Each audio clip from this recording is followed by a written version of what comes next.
It's time for the Rick Smith Show. Now, here is the voice of the working class, Rick Smith.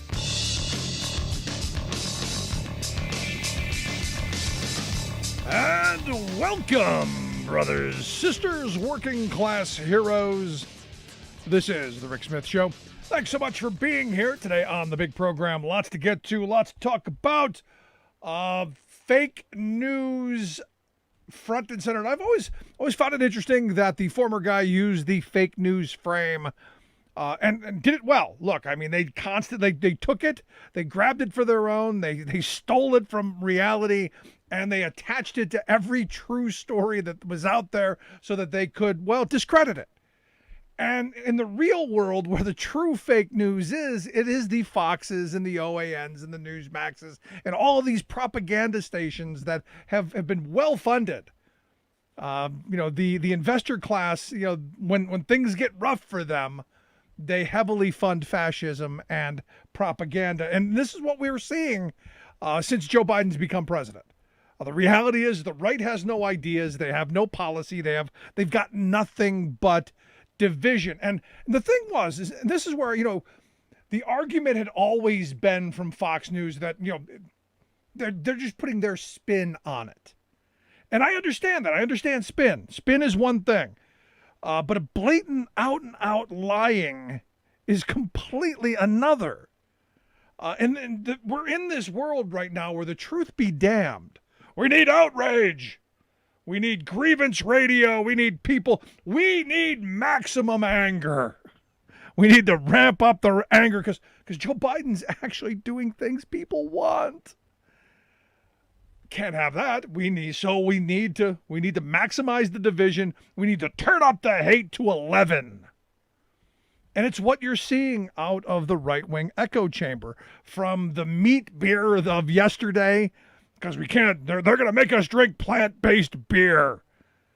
And to no more meat. No one's allowed to eat meat. Joe Biden's taking your meat. And look, this has been something that they've used for many years now. This isn't new, but they need it. They need it to keep the stupid going, take my meat. The New York Post, for instance.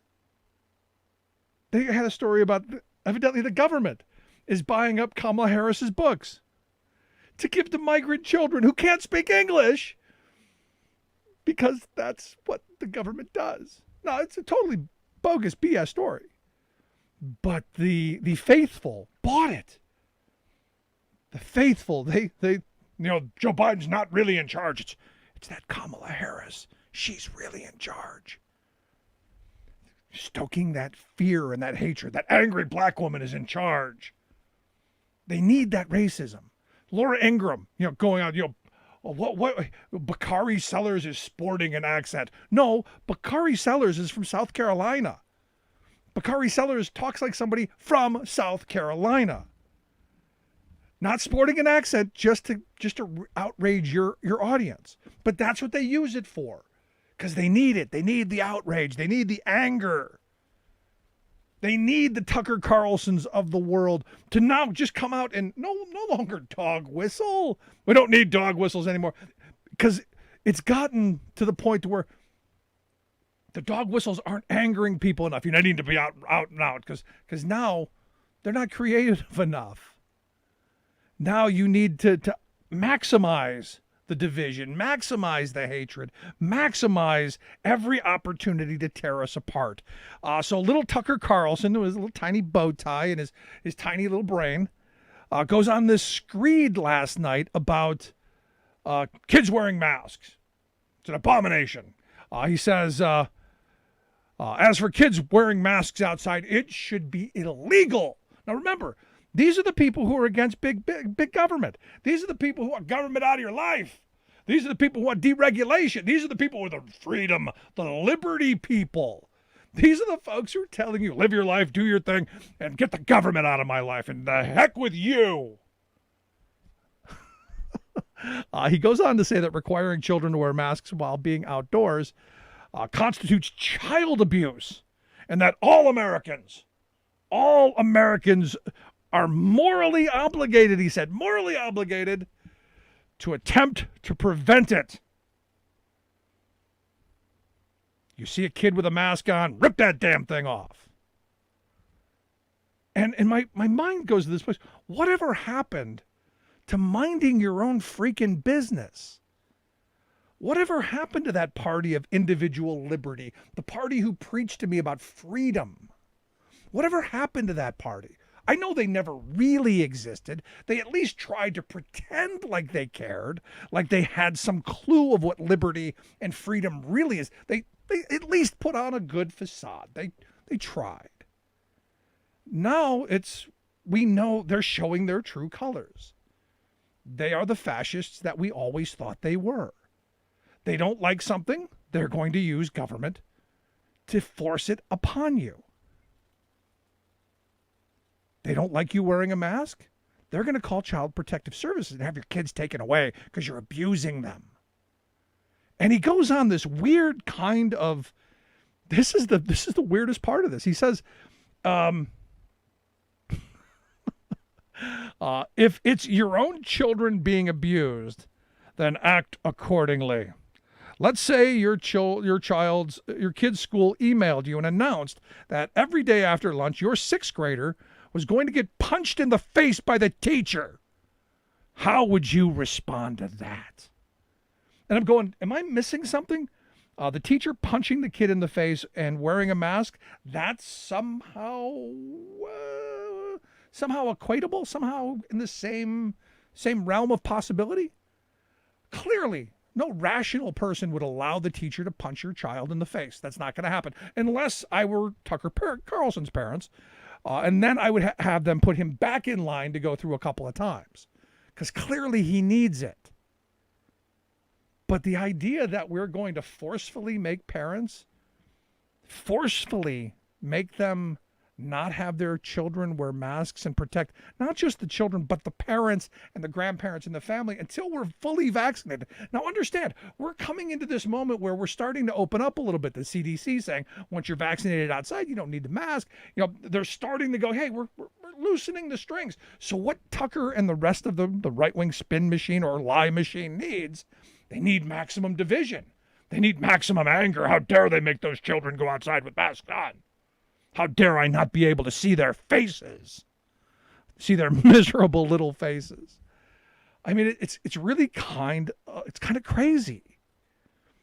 But the thing is none of this is new. None of this fake outrage, none of this fake anger, none of this dog whistle politic.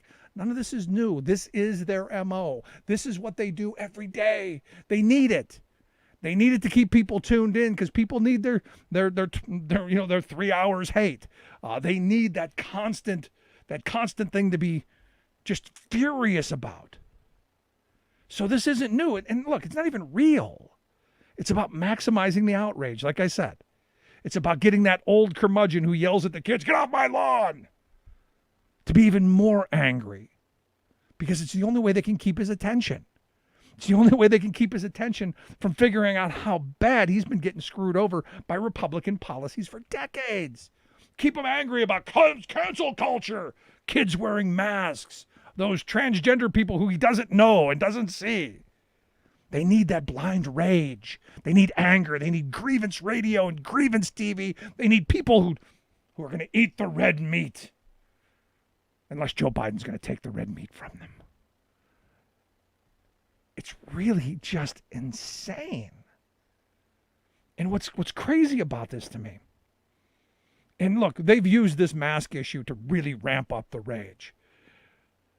These are all people who are telling you to rip the masks off your kids. And if you see someone in public, go up and accost them and tell them to rip the masks off the kids and because we can't trust you. Oh, crazy. But these are all people who are, guess what? Guess what?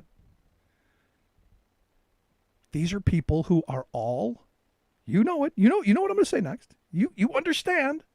These are people who are all vaccinated. These are all people who shy away from the crowds. These are all people who they're doing what they got to do to not get sick themselves because they got multi-million-dollar gigs, man. They got paychecks to keep in their pocket.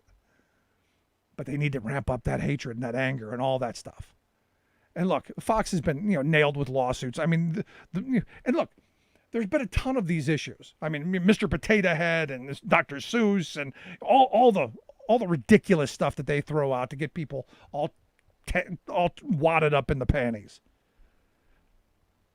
All during the election, all the voter fraud stuff. That I think the lawsuit that Dominion had put it best. Fox gave these fictions a prominence that otherwise would have never been achieved. They're the dominant news media company among the viewers dissatisfied with the election, and they gave all these conspiracies, they gave it the oxygen that it wouldn't have had otherwise, because it's false.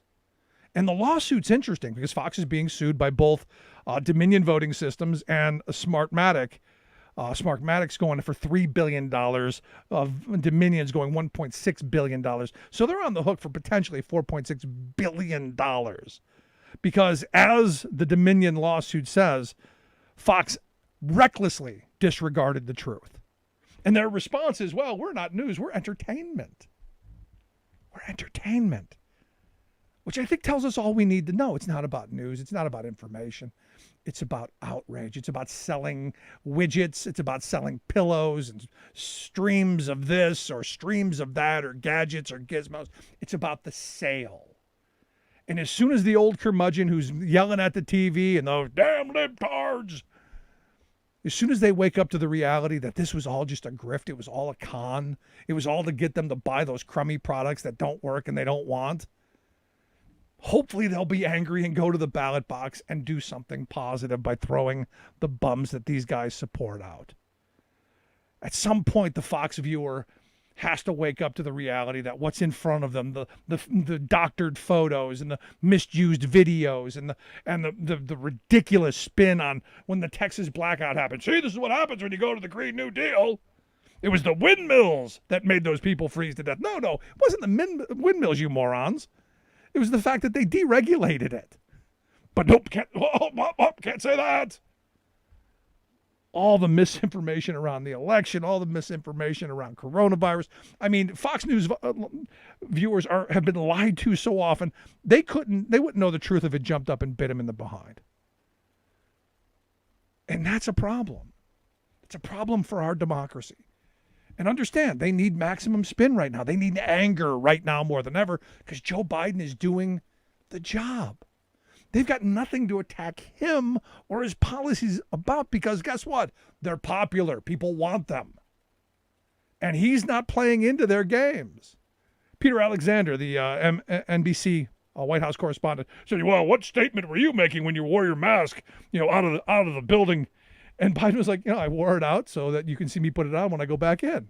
What are you, a moron? And the answer, yes, he's a moron.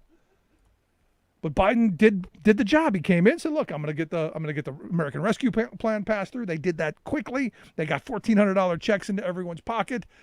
They saved workers' pensions. They helped local communities and state governments. They increased the child tax credits to help get money into families' pockets. They helped renters and homeowners and small businesses. And you name it, we were reaching out to help people when they needed it. And oh, by the way, 200 million people vaccinated. Even those folks at Fox News who are telling you don't wear the mask. So that people like Tucker Carlson can snipe from the corner. And I would say, I hope someone puts the dunce cap on him at some point. You throw that on top of yesterday, he signed the executive order, the White House Task Force on Worker Organizing and Empowerment. Huge thing in my view. Also, U.S. Department of Agriculture extending meal program to 30 million kids this summer. Fabulous, popular, things we should be doing. Today, executive order going to raise the minimum wage for federal contractors to $15 an hour. Again, what people want. Doing the job. No fanfare, no pats on the back, no idiotic tweets, no, hey, look at me, just doing the job. And he's doing all this work because it's what we want. And what do we hear from the right wing? It's all about, it's the right wing lie machine. It's all about Dr. Seuss or Potato Head or cancel culture. Constant screeds about being forced to be decent human beings. And look, I used to believe that conservatives were just like everybody else. They wanted to get to the same place. We want a better life for our kids. We want better opportunities. But at some point, you got to go. And I used to believe that, they weren't just wrong. They were just misinformed. But when you constantly consume the same poison, when you constantly are enraged by the same kind of lies that they tell you on one day and then change the next, at some point you got to wake up. Remember, the Republican Party and the Fox machine and all of the rest of the right-wing echo chamber, they've been telling you for years, climate change isn't real. It's a hoax. And yet the Republican Party now is going, no, it's decided. We've got bad ideas. It's amazing how they pivot and rewrite their history. It's almost like they read the book 1984, and Winston Smith is the guy who runs Fox News. And every day they just go and rewrite yesterday. And without any type of conscience whatsoever. On this program, I try and stay very, very consistent to what I believe. Because everything I talk about are things I believe in. I give you my unvarnished opinion, and when it changes, I tell you what it is and why I've changed it. And I have done that a time or two over the years, as every sane, rational, thoughtful person should. But when I look at Fox and I look at their spin machine, there's no sanity there. It's all about the sale. It's all about keeping you outraged and watching just another minute longer so you'll sit through the next commercial break. So that maybe you'll buy the pillow or the stream thingy or the toe scrubber or whatever it is they're hawking next. And hoping you'll ignore the fact that Joe Biden is doing the work. And that Joe Biden's got a plan to rebuild our economy, rebuild our nation, rebuild our tax code to make it more fair so that we have the resources to build for the future. Was Joe Biden my first choice? No. Can these policies be much, much bigger and bolder and further to the left? Absolutely. But the reality is this guy is the right guy for the moment. He's rising to the challenge, in my view. And Fox News knows it. The right-wing spin machine knows it, which is why they're not really talking about what he's doing. They're talking about everything else. Like Kamala Harris is selling her book to those migrant children, and the government's paying for it. Oh, by the way, the woman who wrote that story admitted she was forced to write the incorrect story, and she resigned today. So there you go. Just another story. Another day in right-wing spin land. Gonna take a quick break right back after this. Stick around. Nothing more American than workers standing up, and the union gives a voice to win. On the Rick Smith Show. I'm Rick Smith, and this is Labor History in 2. On this day in labor history, the year was 1978. That was the day a West Virginia cooling tower under construction collapsed, plunging 51 workers to their deaths. It was considered the worst non-mining disaster in West Virginia history. It's also the worst accident in the history of the country's construction industry. Cooling towers were under construction at the Pleasance Power Plant at Willow Island. Union building tradesmen built up the walls of the tower from scaffolding bolted to it. As each section was poured, the forms would be removed and the scaffolding raised and bolted to the new section. The tower had reached about 168 feet when the previous day's concrete walls began to peel away from the tower. The scaffolding plummeted, as did the workers. Many could only be identified by the contents of their wallet.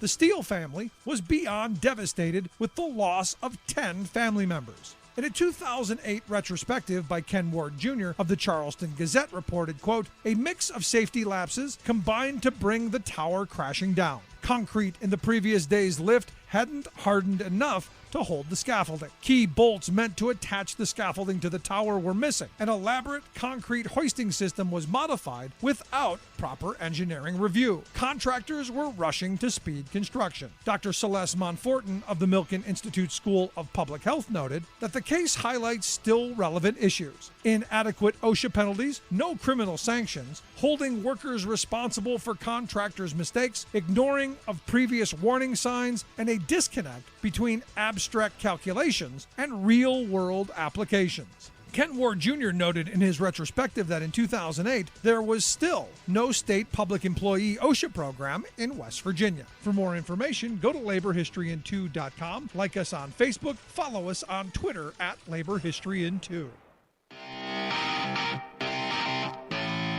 Welcome back to the Rick Smith Show. Now, here is Rick Smith. So, we've been talking about corporate welfare for a very long time here on the program, and every time these big multinationals figure out a way to dip into the taxpayer's pocket and steal a large chunk, they just don't go for little nibbles anymore. They want the whole thing. We got to bring it up. And North Carolina on the list right now as the latest state being fleeced. And look, I get we want to encourage companies to come back. Some level you've got to incentivize their reshoring of manufacturing. I say you do that with massive tariffs on anything they bring back, but it's a different way of doing it. I guess North Carolina has chosen to give them massive amounts of welfare. And here to share some thoughts on the welfare queen, now known as Apple. I've asked our good friend Pat Garofalo to come talk with us. Pat is the author of The $1 Billion Boondoggle: How Our Politicians Let Corporations and Bigwigs Steal Our Money and Jobs. He's also the Boondoggle newsletter creator there on Substack. We'll get links out at how you can subscribe to that. It is fabulous. Pat, thanks for taking time for us. Hey, thanks so much for having me. So Apple, the latest welfare queen, as I get this, correct me if I'm getting some of the facts here wrong. They're going to build something in North Carolina, $1 billion hub, but North Carolina is going to foot the bill for $850 million of it. Am I getting this right? Yeah, you're pretty spot on. This particular arrangement is actually doubly infuriating because it's a program that is colloquially been dubbed paying taxes to the boss. The way this is going to work is that taxes from Apple employees that would have gone into the state's coffers are instead just going to go back to Apple to the tune of $850 million. And also, just for like a cherry on top, the county is kicking in another $20 in property tax breaks. So $20 per person or $20 as a whole? No, $20 million in property tax breaks. So basically, for this $1 billion investment, they're really putting out $130 million. How do I get a gig like that where someone else is going to pick up 90, 80, 87% of it?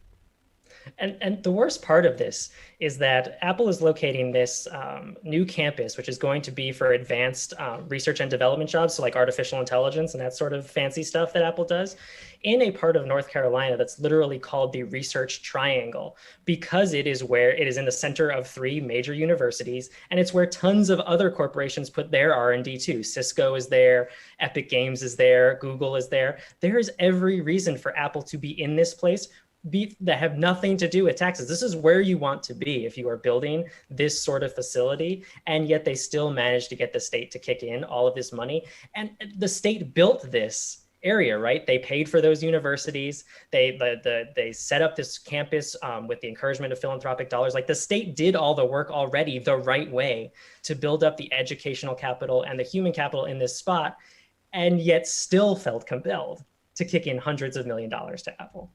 I mean, it's crazy to me. But you said, because for years we've been hearing, you need to build the infrastructure, you need the education, you need the location, because everyone tells you it's a location, location, location. It's not about taxes. It's not about right to work laws. It's not about any of that. It's location. This is the perfect location for this Apple facility to be. As you've pointed out, it is in the education research triangle, and yet they still decided, no, you do need some welfare. I can't imagine that the folks of North Carolina are thrilled with this.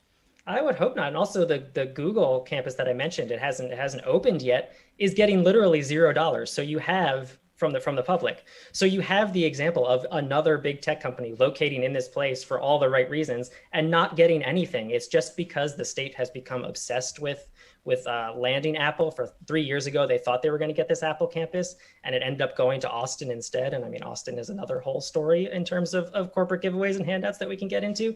And so they felt kind of snubbed. And so in order to get this one and like assuage their hurt feelings, they decided to go all in with this huge sum of money. And again, to be clear, this is money that from Apple employees, instead of Apple employees' taxes going to the state to pay for schools and roads and bridges and broadband and whatever the case may be, it's literally going to go into the state treasury and then go right back out the door to a check to Apple.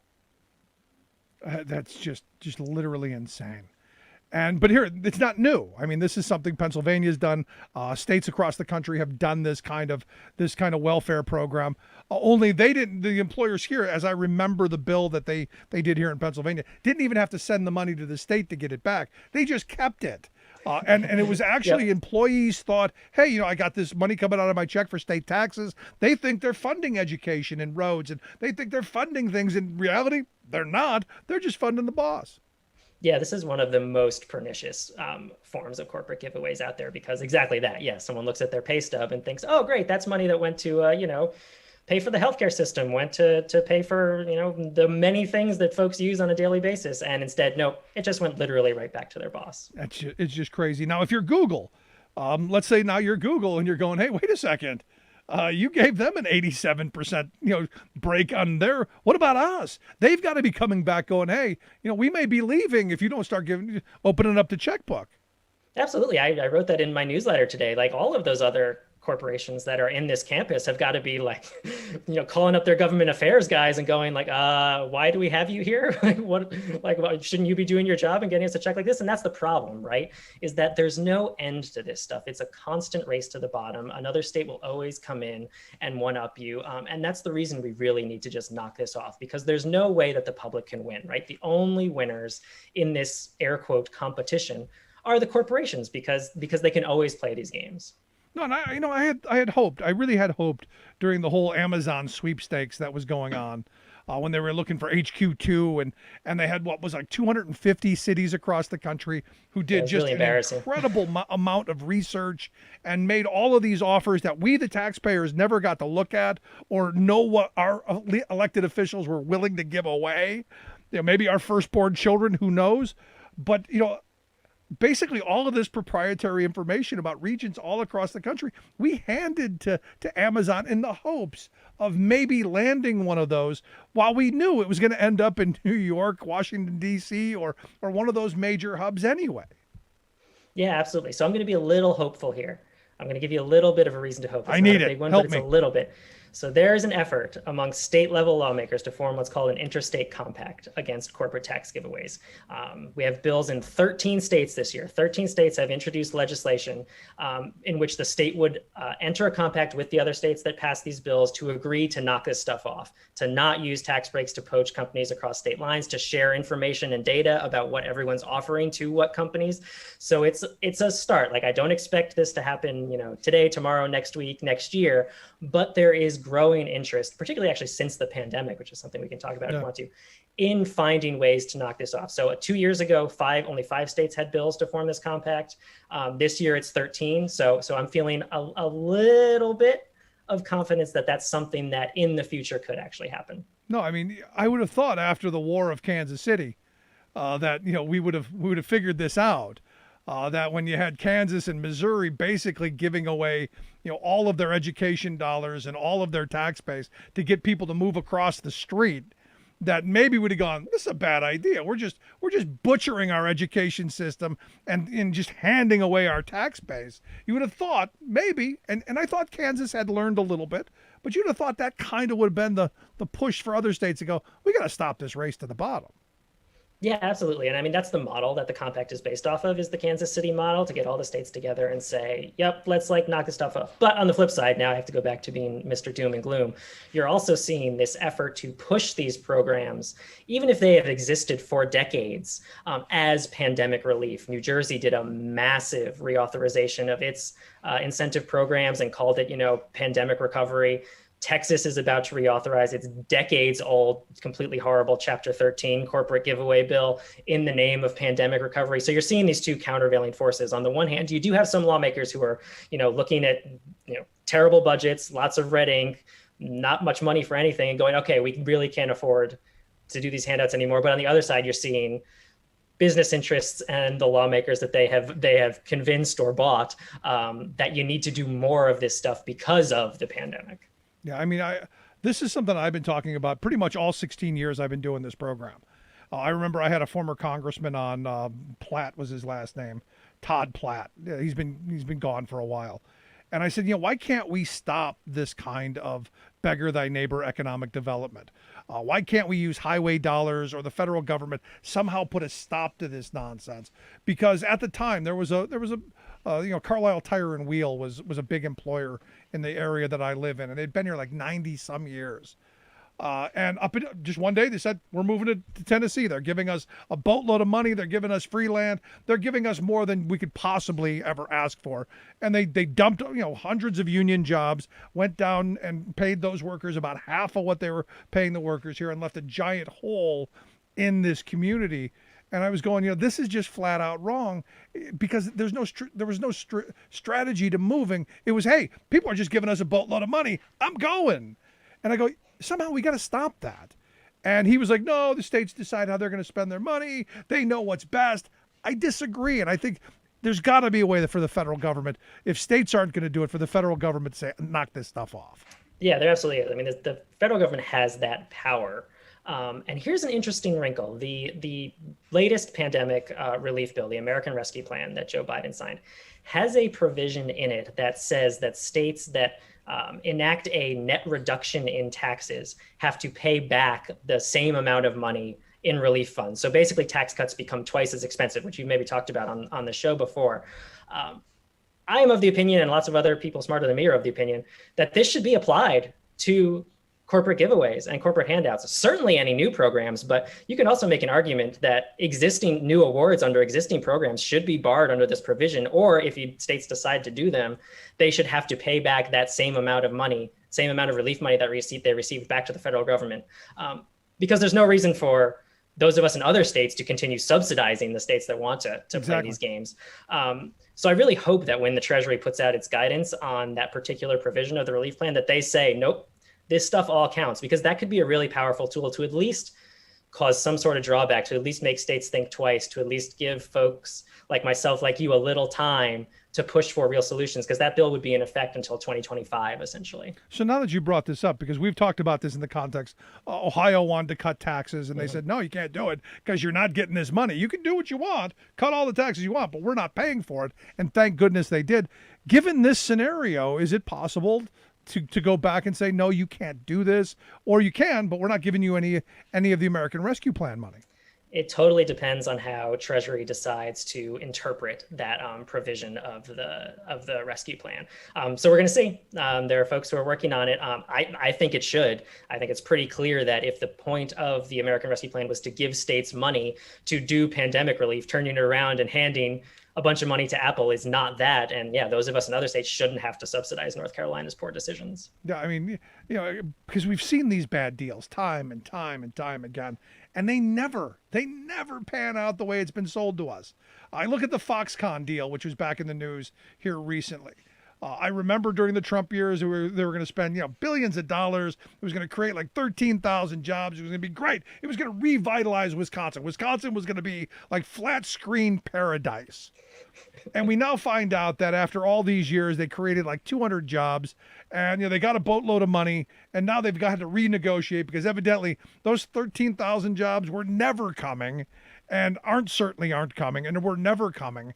And now they've scaled it down a little bit and still giving money to them, which is crazy to me. They should get nothing. You did not live up to your end of the bargain. You get nothing. Yeah, I think that's right. There's like good and bad in that renegotiated Foxconn deal. I think the good part is that there was some level of democratic accountability. Like Governor Evers was elected pretty much to renegotiate this deal. Like that was a huge part of his campaign, and voters spoke and said, yes, please go do that. And he did it. And so that's good. On the flip side, it's still $80 million, which to be clear is not the $4.8 billion that it would have gotten under the original deal. But that's still a lot of money, and it's not going to be worth it even if Foxconn holds up its end of the bargain. But to exactly your point, there's no reason to think Foxconn is going to hold up its end of the bargain this time. It's getting a second chance it doesn't deserve. And so there's a world in which actually just enforcing the original deal as Foxconn fell on its face would be cheaper because it wasn't going to hit any of its performance metrics. So it's like glass half empty, half full situation. And then one other aspect of this I think is really important is townships in Wisconsin shelled out money themselves, not state money, the towns, not just in infrastructure, but in eminent domain costs. They bought houses, hundreds of millions of dollars, making people move and give up their homes in order to make way for this giant plant that is never going to exist. And nobody's making those townships or people whole. The people who had to get up and leave the house that they had because supposedly the eighth wonder of the world was coming in. Yep. No one's going back and making that okay for those people. Yeah. The one town, I guess they were talking about bankruptcy. Yeah, absolutely.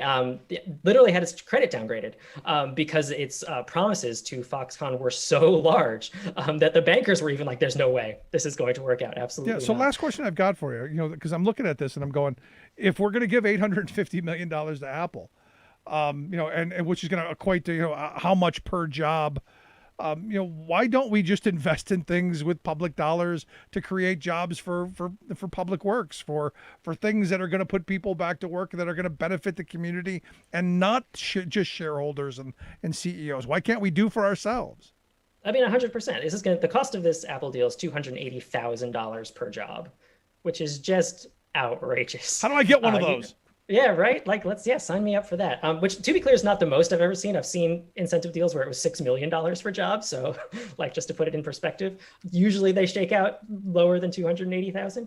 But you're absolutely right. And again, North Carolina did the right thing 50 years ago, setting up public universities. And honestly, its higher education spending is still some of the highest in the nation, some of the lowest in-state college tuition rates in the country. So it's doing the right things there and built up this research hub, and companies are perfectly willing to go there for no incentives because of those investments that North Carolina made decades ago.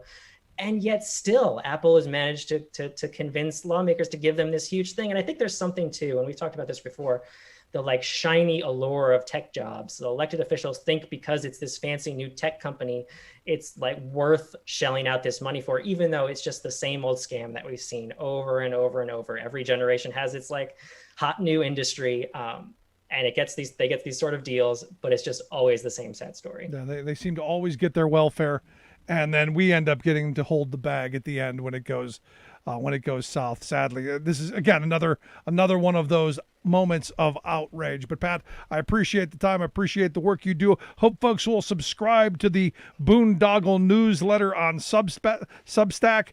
Also check out the book, The Billionaire Boondoggle: How Politicians Let Corporations and Bigwigs Steal Our Money and Jobs. We'll get links out. Pat, thanks so much. Appreciate the time, man. Hey, thanks so much. Always good to be here. Good stuff. Our good friend Pat Garofalo. Let's take a quick break. Right back. Stick around. You're listening to The Rick Smith Show. Remembering that united we bargain, divided we beg. Rick Smith.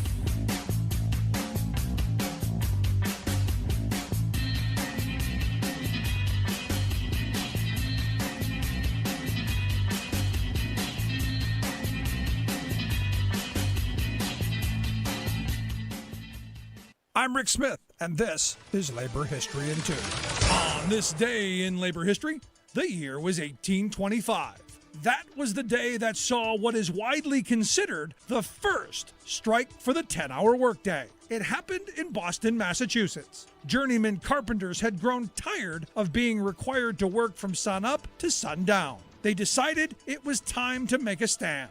But the master carpenters who controlled the craft did not side with the journeymen. The master carpenters claimed that the day-long toil had, quote, been customary from time immemorial. With this resistance from the top, the first 10-hour workday strike went down in defeat. But the idea had been born, and soon it began to grow. Boston carpenters struck again in 1832 and again 3 years later. These strikes were also unsuccessful. But during the last strike, the workers wrote a flyer that read, quote, "We have been too long subjected to the odious, cruel, unjust, and tyrannical system which compels the operative mechanic to exhaust his physical and mental powers. We have rights and duties to perform as American citizens and members of society, which forbid us to dispose of more than 10 hours for a day's work. These words echoed to Philadelphia, where workers took up the banner for the 10-hour workday. The strike spread across the city of brotherly love, from printers to carpenters, from bakers to public employees. 10 hours became the law in Philadelphia, then throughout Pennsylvania. From there, the call for 10 hours spread across the country. Later, the movement grew into a demand for the 8-hour workday. The ability of workers to have time away from the job to live a full life of dignity is one of the core causes of the labor movement. Labor History in 2 brought to you by the Illinois Labor History Society and The Rick Smith Show.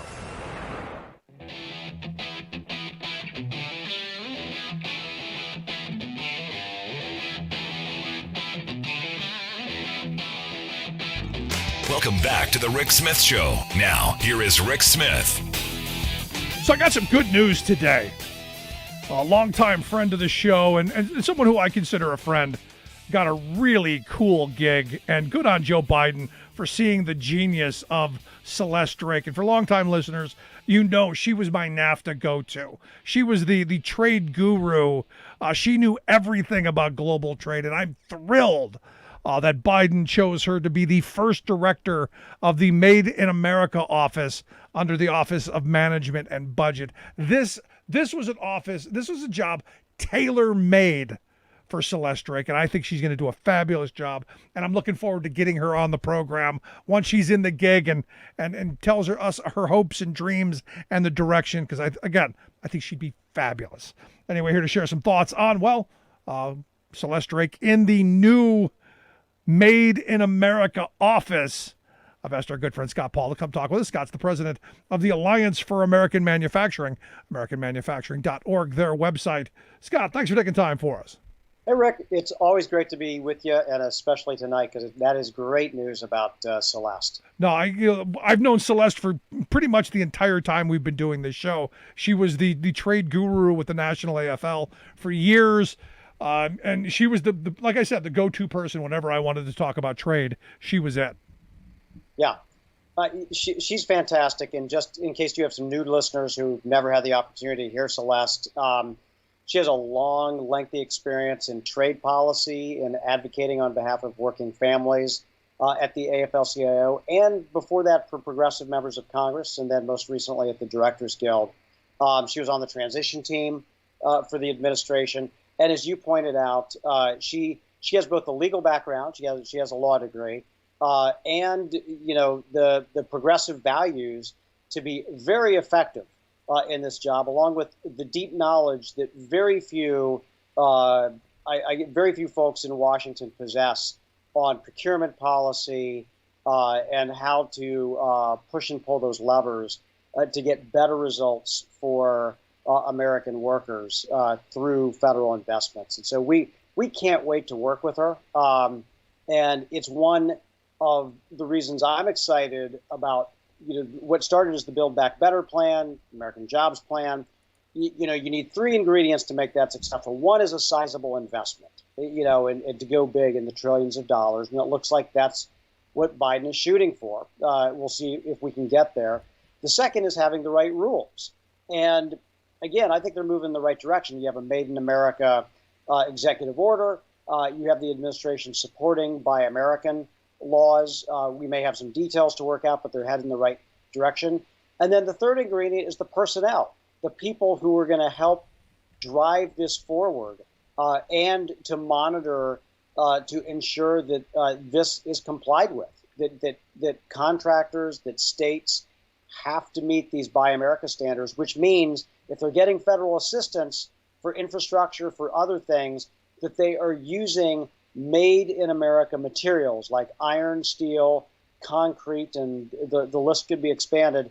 But that's, Celeste has a big job ahead of her.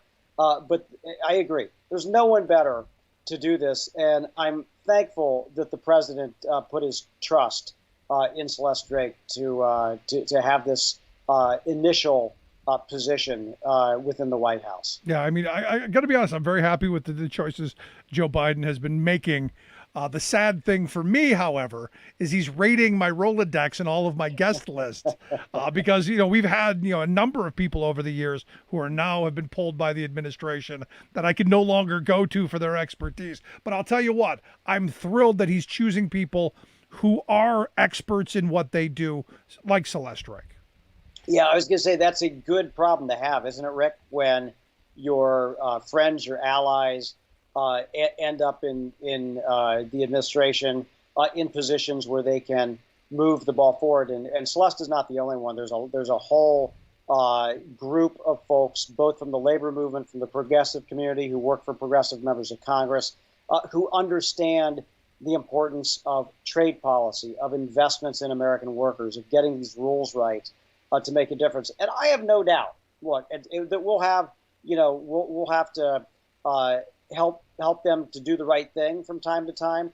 But I do think that the instincts so far are very good, and that the work we need to do is focused on the Congress to make sure that they also understand and to beat back the arguments that the Chinese government or other governments or big multinational companies are going to make about investing in American workers first, which I think is going to be key to an equitable economic recovery as we get ourselves out of this pandemic. No, you're absolutely right. We need it. We need big, massive investment. So let's talk about the infrastructure plan. I guess they're breaking it up into a couple of things, a couple of different bills that they're going to try and get through. Is this the smartest way to go about this? Because I don't know how many bites at the apple you get to go through budget reconciliation. Yeah, you're right. You're right. And so, look, we'll see what happens because the narrative has been shifting, week to week, depending on which way the political winds are blowing with Senator Manchin from West Virginia and some others. But the latest thinking, and I think you just mentioned this, is that the traditional infrastructure, the roads, the bridges, things like that, could potentially be done in a bipartisan bill that's paid for, either through user fees, which are gas taxes, or some other way. And it would need to be sizable. The Republicans who offered a what they called a compromise, kind of lowballed the investment that's necessary. Not just kinda. Yeah, just kind of lowball, right? Yeah, the investments that are necessary to move us up from a C- to an A, which is where I'd like us to be as a nation. But look, they'll talk, and the thing that's clear to me about the president is that he wants to pursue a bipartisan path if he can, if one is available. If one is not available, let's get it done. And so it seems like that's where the remaining aspects of this investment may go through another reconciliation process, which has been opened up because of the Senate parliamentarians ruling, that was announced, I guess now a couple months ago, really. But these would be the clean energy investments, some of the other infrastructure investments that Republicans didn't consider infrastructure, but are very important, like school construction, housing. We have waterworks, broadband, things like that. And so if you're looking at, if you want to be a Las Vegas odds makers and place odds on this, I'm betting that this is happening. That we're getting this investment because it's clear that the president understands this is needed to jumpstart middle-class job growth and to lay a foundation for prosperity in the future. So, if this is where he's spending his political capital, I'm pretty happy about that because that's going to represent real progress for workers in the United States. And again, with Celeste Drake, with other things, they want to write the rules in a way where American workers are going to win.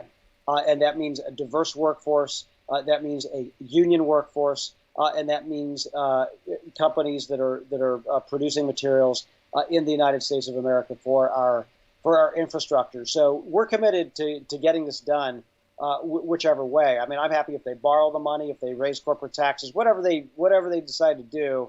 I'm basically for it, Rick. Right. if it gets us across the finish line. No, you're right. I mean, right now is the time if you have to borrow. Now is the optimal time because the rates are probably not going to be lower going forward. But we also have the ability to raise taxes on big corporations and on the very wealthy. And Biden's plan is anyone under $400,000 is not going to see an increase. But the folks who have been doing wildly well, especially those folks who have really done well during the pandemic, we're going to ask them to chip in a little bit more because guess what? They benefit from this just as much, if not more, than everyone else. So maybe we should expect a little bit more from them.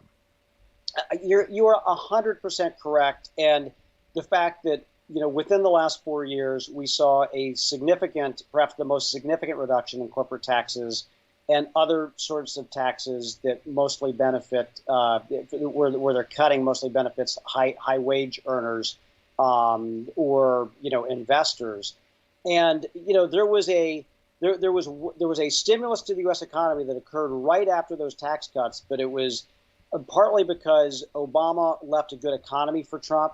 It was partly because there was this sustained period of growth across the world, which virtually never happens. And then, there were some who took advantage of the tax cut and made some investments that they would have made 3, 5, 7 years down the road. That all dissipated. That is all gone. I mean, that disappeared, and it turned into buybacks and pay raises for CEOs. And meanwhile, job growth was stagnating even before the pandemic, particularly in manufacturing. Wages were stagnating. And so if you're going to find a way to pay for it, readjusting the corporate tax rate so that we can still be globally competitive, which I think is important, but also recognizing that in this last round, most of the benefits went to shareholders, and there was just cash hoarding. And then there were all sorts of different transactions that were sent overseas. That didn't help anybody in the United States who's in the middle class, not a single person. And so Biden's right to take a look at that as well and to see what we can get done there. Yeah. Now, the other side of this is you look at the polling on this, it's wildly popular. So far, this president has done the job. I see the spin machine on the right, or the lie machine, as I've been calling them, talking about, Joe Biden's going to take your meat and plant-based beer and, potato head and Dr. Seuss and all of this distraction while Biden's showing up, doing the job, doing what we, the people, need him to do. And I'll tell you, I'm happy about that. I'm happy that we got a guy who doesn't need the pat on the back, doesn't need the attention and his ego stroked. Just showing up, doing the job, getting the investments and the stuff that we need done. This has been long overdue. It's time to get it done, and now is that time. Yeah, I think you're right. And I'm drawing a historical analogy, although there are some significant differences here with Roosevelt and the New Deal. And we have to stipulate first that there were aspects of the New Deal that were incredibly discriminatory, and I'm not endorsing those in any way. But Roosevelt, when he was facing the Great Depression, he had some progressive instincts, but most of them were kind of middle of the road. His attitude is like, let's throw stuff against the wall and see what sticks, And so if we need a direct government jobs program, let's do it. Civilian Conservation Corps, Works Progress Administration, Social Security, let's do this. Let's see what works. And it turns out a lot of that stuff worked and left a lasting legacy that we still have today. And so I think Biden, no, he was not the most progressive candidate, not even close. I mean, Elizabeth Warren, Bernie Sanders would run laps around him. But when it comes to responding to the critical needs of our society and our economy, to make it more equitable, to rebuild the middle class, to lay a foundation for future growth, to repair our broken infrastructure and a lot of other things, I think that he's willing to, kind of like Roosevelt, take a look at anything that's going to work. And we know from our experience that investments in our infrastructure and our workforce work, and they pay dividends back, and you get more bang for the buck when you do that than if you give a tax cut to billionaires who don't need it at all. No, last night, for instance, we had Max Richmond from the National Committee to Preserve Social Security and Medicare on, talking about the infrastructure that Biden wants to build for senior citizens. Yeah. to help them stay in their homes longer, to help them to navigate their final years and create jobs for home health aides and make those good union jobs and all of this stuff that we desperately need that we've allowed to go away. We need that safety net rebuilt. And for me, that's all part of our nation's infrastructure. That's exactly right. Rebuilding that safety net, rebuilding our physical infrastructure, and breaking down the barriers so that more Americans have opportunity. And I'm talking about things like paid for childcare, which obviously keeps a lot of people out of the workforce because it's expensive and in a lot of areas, and many families can't face that expense. Or literally finding a way to get to work through better transit and mobility opportunities for folks, or having that pathway through skills and training to have that opportunity on the career ladder and to start higher up on it with that skill building.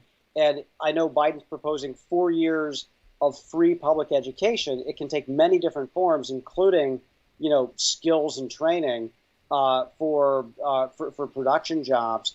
But this is exactly what we need. To have an equitable rebuilding of our economy, of our society, and of our physical infrastructure. No, you're absolutely right. And I've advocated for years the idea on the education front of extending the 12 years of education to 14. So that once you leave school, because we need people with much better skills and training, whether you go into a VOTEC program that's going to help you on the other side, or you go to a community college and get an associate's degree. I think that's got to be part of the mandatory regular school year now. We're in a new era, much like 70 years ago. My grandparents, my grandfather didn't get out of 8th grade, yet he was able to lead a solidly middle working class lifestyle. You can't do that anymore. You need that education. Yeah, you do. And even for manufacturing, the steel jobs of 20 years ago are replaced by new ones where the guys are manipulating data testing equipment and computers, keyboards, and it's a different type of environment. You need an updated skill set, and employers have to do their share, I will say. But this is also a place where the federal government can help to break down barriers through providing opportunity, offsetting the costs.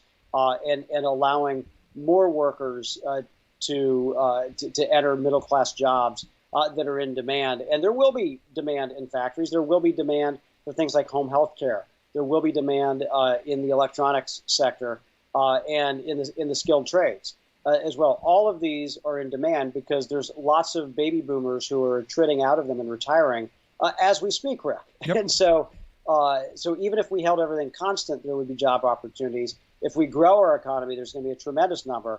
And so having those pathways is going to be important. I'm glad. I think the president recognizes this.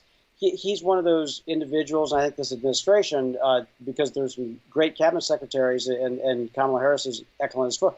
They have a 360-degree view of this. It's like, it's not like tax cuts or deregulation are the answer for everything. Or this type of investment or that type of investment. It's like, we got to go all in here. Yep.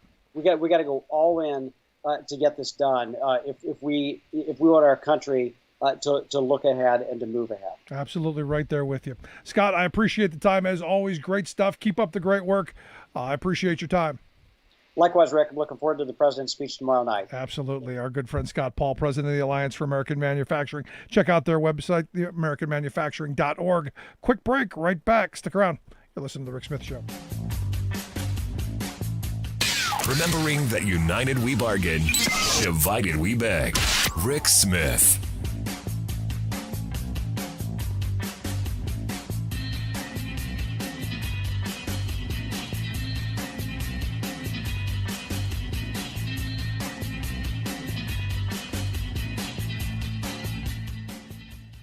I'm Rick Smith, and this is Labor History in 2.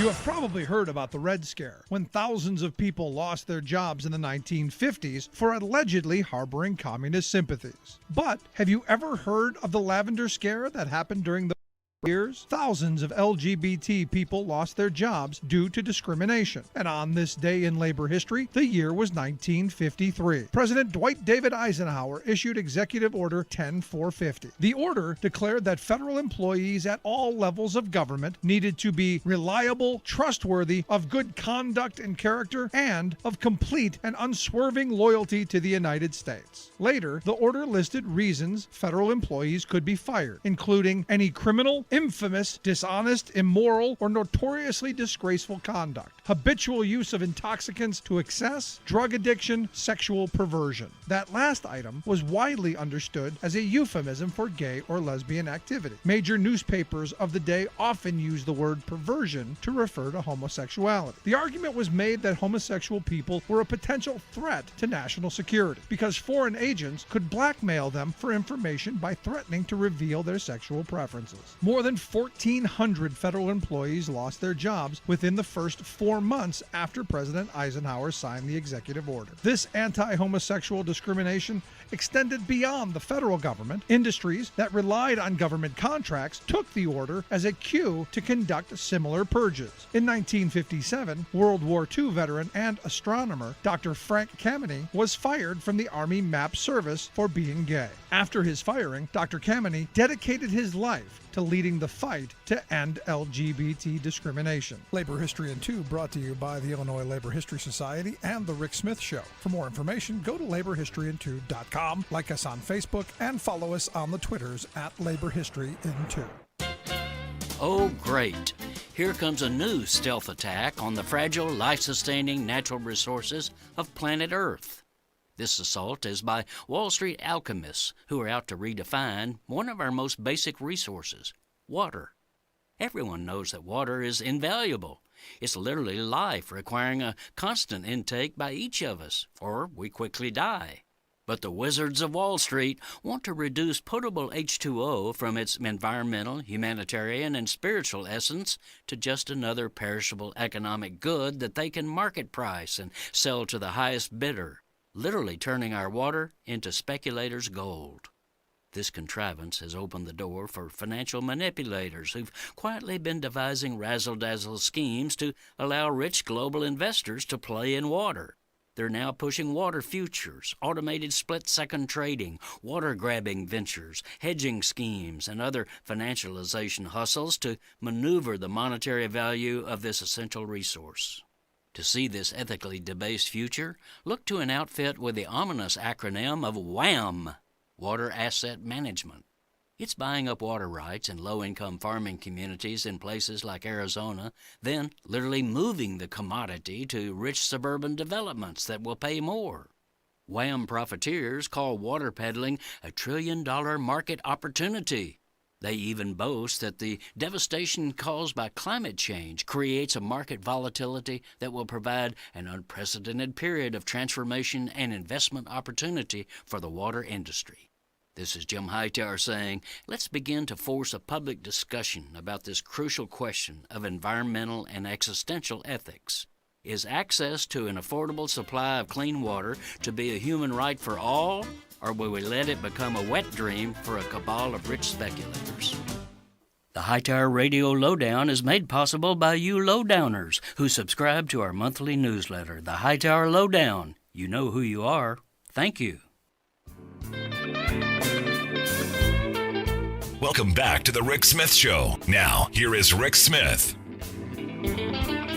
So fresh off the Amazon defeat, $200 million reportedly Amazon spent denying those workers their rights. I'm often amazed at how much corporate America is willing to spend to deny people their rights, to just have some say on the job. When you think about $200 million, how many contracts would have been paid for with that? It's mind-blowing when you start looking at the numbers and the amounts that these companies pay these union-busting thugs to come in and harass and intimidate their workforce under the guise of, we're protecting you from those evil unions who just want to cheat you. It's quite remarkable. Yet now, and I've never had a high opinion of union busters or these union-busting firms, but now it seems they're going to the next level. And understand, Rich people are now investing fully in fascism and fully in propaganda on every level, not just in the workplace. So was I surprised to find a union busting firm in bed with the Q crowd? Union busting cue balls? No, I was not surprised. But here to share some thoughts on his latest story, I've asked John C. to come talk with us. John's a consultant. He's got a piece over at In These Times titled "The Union Busting Consultants Spreading Far-Right Conspiracy Theories." John, thanks for taking time for us. Happy to be here, Rick. Thanks for having me. So, as I said, I have very little respect for these union busters. But I'll tell you, I'm not surprised that they've stooped this low to spread these kind of cue ball conspiracies. Yeah, it was a bit of a shock. I was doing a little research and poking around and found an employer that had hired this union buster. I said, I wonder who they are.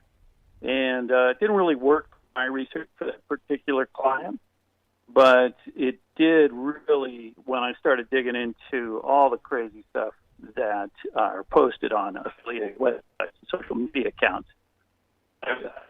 First of all, I had to sort of, I felt like somebody who'd worked in the sewer all day and had to cleanse myself afterward. But there's QAnon posts here, there's homophobic posts in here, a whole lot of gun imagery, including some tied to Democratic elected officials. It's crazy. And now, the thing that I think caught your attention, it caught a lot of people, because I've seen the image that you highlighted of Bernie Sanders and Alexandria Ocasio-Cortez, kind of arm in arm with the meme title, "The Problem with Socialism is You Can Vote Your Way In." And then there's an image, with it of, things burning and people with guns. And it went on to say, "But you always have to shoot your way out," which is insane. But it pushes that right-wing conspiracy narrative and does it really well. So am I surprised that the people who would deny workers their rights would be pushing this stuff? The answer is no. Yeah, that post, as far as I know, is still up. There's one that was taken down, and that was Biden-Harris with Wolverines scrawled across it. That's a reference to Red Dawn, the movie. I don't know if you recall that one, the original, No. This was, I think it was the first PG-13 movie, very violent, and it was about a group of high school kids. Wolverines was a team mascot who fought off an invading Russian army, I think it was, here in the U.S. And so, again, you get this idea of the need to take up arms to fight against, elected officials. There's a Bernie Wolverines one. There's, as you said, AOC and Bernie Sanders in a picture together. And there's even a Biden-Harris one that got taken down. Actually, he pulled it, I guess. But here again, you look at this stuff, and it's not surprising that there are some people who will go to know, there are no depths deep enough for them to go. As the Amazon campaign was going on, we were saying, look, this is the kind of stuff that these people do. Honesty, truth, integrity, none of that matters to these people. It's all about all-out war against workers and against, in this case, citizens. So it's, again, back to it's no surprise. My question comes back to, how is it's taken so long to expose people that you and I have known existed for years? How's it been that they've been able to be in the shadows and hidden from the rest of society for so long? That's a great question. I just think it's with the sort of decline of labor. There are just fewer and fewer people who are plugged into the idea that labor union busters even exist. In this case, they were posted under a pseudonym, and that gave just enough cover for companies, Coca-Cola, AT&T, I mentioned in the article, Elysian, that's a big Indianapolis-based company, all to hire this guy. I say this guy. The CEO is Peter List. Company is Culture Consulting, and it's just what I hope we can get out of this article is more transparency. And under our laws, these companies have the right to hire a union buster. And you can say that the First Amendment gives this guy the right to post some of this stuff. Twitter suspended one account. I know that's not First Amendment. But I think that the workers and consumers have a right to know the connection between the corporations and this content. Yeah, now what I find interesting is you showed there's a connection between him, this connection, this culture group, and the former president. That go extend back years. So and the reason I bring this up is I have a lot of supporters of the former guy who think he was just the greatest union guy and he loved unions and supported unions. And I actually have union members who have told me he was the best president for unions, and yet. You look at this group and their ties to the former guy. It's kind of interesting. Yeah, and not only did one of what I think of as a founder, he's since passed away, James Holzer. But not only did the founder come out of the Trump organization, but the Trump casinos actually, so a lot of money flowed, hundreds of thousands anyway, flowed from Trump properties to culture. So let me ask you this now. There's talk of the PRO Act, revamping our labor laws. There's talk of transparency in union elections. Would any of that help bring transparency to what these union busters do? I mean, those of us who have been in the labor movement for years understand who they are, understand what they do. But the general public as a whole, they don't understand how much power these guys have and how they lie and deceive. Is there a way to pull back that curtain and expose what they do and bring some transparency to it? There's actually something other than the PRO Act, which is with the stroke of the pen, I believe the President Biden, could bring back the requirement that these union busters file an LM-21 form. Getting into a little bit of the technical part of the research, a little farther down the road with the Department of Labor. Right now, it's optional, but that that does give us a little more transparency about the subcontractors that the union busters work with and more information about how much they're paid. So that would just be a very step. And then it would take, we've lost a lot of labor reporters, but there are still good people out there covering it and exposing some of these things. And that would give the journalists the tools to make sure the public knows about these practices. Didn't they try something that during the Obama years that in the corporate reports they had to list how much they were spending on union busting or something like that? I think it's flipped back and forth. I think it was under Trump that was reversed, but I'm not exactly sure. But I know that it is a step that the administration could take without passing the PRO Act. Yeah, because I go back to this Amazon campaign, which, really in my lifetime was one of the first very public organizing campaigns that the masses got to see some of the dirty tricks and got to get some reporting on what was going on. I don't think near enough, but they got some. And I think some of these union busting tactics that these firms have been getting away with for decades have come to public light a little bit. I wish it were more, but a little bit, and I hope there's a growing swell of anger at some of the things that they do and get away with. Sure, and I think a lot of these companies, again, the ones I mentioned, some of them, Coke, for example, has been that had their feet held to the fire over what they do related to Georgia laws. I mean, I think they also should be held accountable for this connection to any union buster, but particularly this one. Now, you bring up Coke, which is interesting because, for when that was all going on with Georgia and they came out and, I said, great for this moment. They're on the right side of history. Good for them. That doesn't forgive all of the other stuff. The 100 corporations who had their Zoom meeting that had just got the right wing apoplectic over, corporate America is against us because they want black people to vote. I was saying, no, let's not forget the fact that these are the people who have been busting up unions and exploiting workers in this country for decades. Let's not give them a full pass. Let's congratulate them for being right on this, but still hold the feet to the fire on everything else. I think that's absolutely right because, what we've learned, anybody who's been paying attention, is as soon as you look away, the bad practices, whether it's supporting bills or politicians they shouldn't, or whether it's hiring union busters, that happens in dark money, that kind of thing.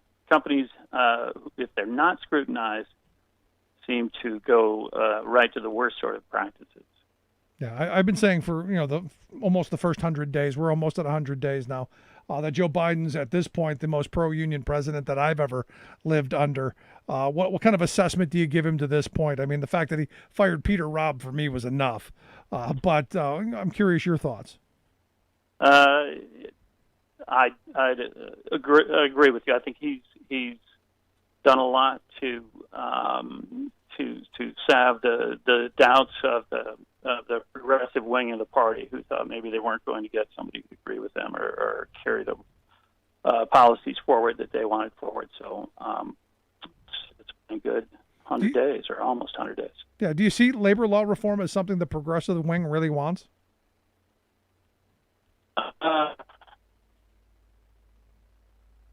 Wing really needs. I mean, does come from workers if they have more power. Yeah. Well, we'll see what he does here, and then the rest of this year. But John, I appreciate the piece. I hope folks will take a look at it. We'll get links out on social media. Hopefully, it gets some attention. But I appreciate the time. Thanks so much, John. Thank you, Rick. You have a great night. Let's take a quick break. Right back. Stick around. You're listening to the Rick Smith Show.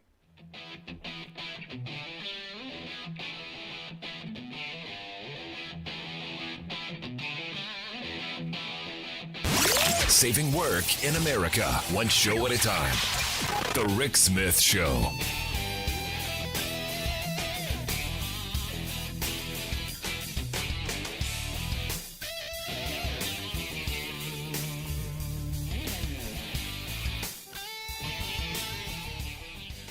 I'm Rick Smith, and this is Labor History in 2.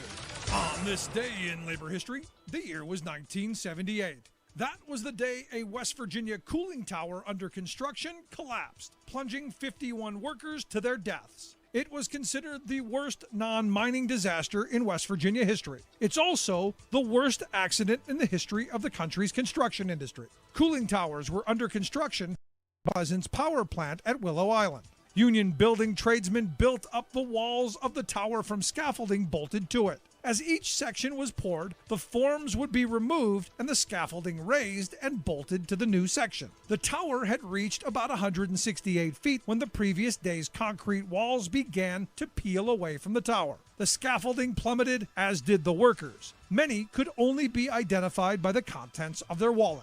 The Steele family was beyond devastated with the loss of 10 family members. In a 2008 retrospective by Ken Ward Jr. of the Charleston Gazette reported, quote, "A mix of safety lapses combined to bring the tower crashing down. Concrete in the previous day's lift hadn't hardened enough to hold the scaffolding. Key bolts meant to attach the scaffolding to the tower were missing. An elaborate concrete hoisting system was modified without proper engineering review. Contractors were rushing to speed construction." Dr. Celeste Monfortin of the Milken Institute School of Public Health noted that the case highlights still relevant issues: inadequate OSHA penalties, no criminal sanctions, holding workers responsible for contractors' mistakes, ignoring of previous warning signs, and a disconnect between abstract calculations and real-world applications. Ken Ward Jr. noted in his retrospective that in 2008, there was still no state public employee OSHA program in West Virginia. For more information, go to laborhistoryin2.com, like us on Facebook, follow us on Twitter at laborhistoryin2. Welcome back to the Rick Smith Show. Now, here is Rick Smith.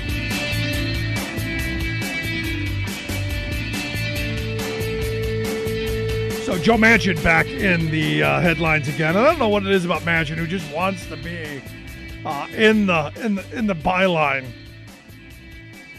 But evidently he, again, hell bent on bipartisanship. He says now that he doesn't know what the rush is to get the infrastructure package pushed through. There's no rush, Joe. The infrastructure has been needing attention for decades. This isn't a rush job. This is finally going, let's do something.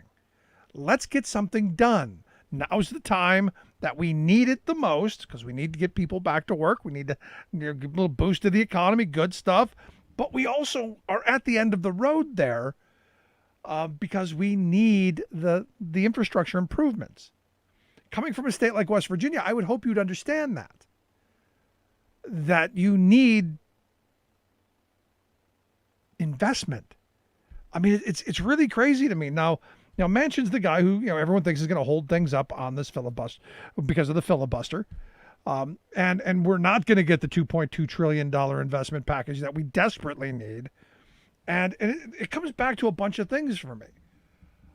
I see this moment as an opportunity to really pursue working class values.